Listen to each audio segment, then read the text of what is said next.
HTML5 is essentially a mix of a lot of different specifications out there, like file system APIs, WebSockets, file APIs, XHR level 2, and so on. So I identified top 10 attacks according to me, and then definitely number one was CSRF, since XHR level 2 is wide open with different downloads channels and bypasses for ports and so on. So looking at the larger picture, I would say HTML5 is taking over from Silverlight and Flash.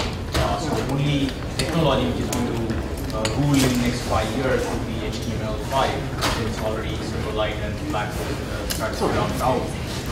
So there are a lot of potential of HTML5 from the feature standpoint, but at the same time, from an hacker standpoint, from malware standpoint, there are lots of openings since we are opening up new stacks. And if you look at the evolution on browser, what we are going back is like we're going back into the future, like past.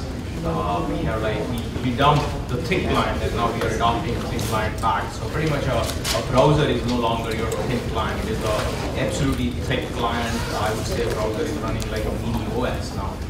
So either Chrome or Safari or so on is nothing but it's not a browser; it's like a right there a mini OS which is being loaded. And then you look at the hacker standpoint, they're getting into a feature-rich platform to exploit the system. So definitely the secure coding on a JavaScript and lots of emphasis on a JavaScript programming is going to dominate for next couple of years. So that's pretty much a talk on. The question? Okay. You're trying to run. With the top 10 attacks, is there, should developers be taking this list and saying, ticking them off, saying, I've thought about this, and I know that I don't have any socket or how would you address that? Yeah, there are one is definitely some of these issues are right in the spec, so you cannot control some of the stuff. But definitely there are 2 or 3 major attack vectors which are defined can be controlled by secure programming. So if a developer pay attention, some of these techniques are old. So for example, CSRF detection, which we already have, but like we never thought of having the CSRF on say upload form. But now with XHR, you can do a multi-part upload cross channels. So pretty much you need to apply the principle which is already there onto these new features and new functionalities. From my perspective, there's only one such thing as HTML5.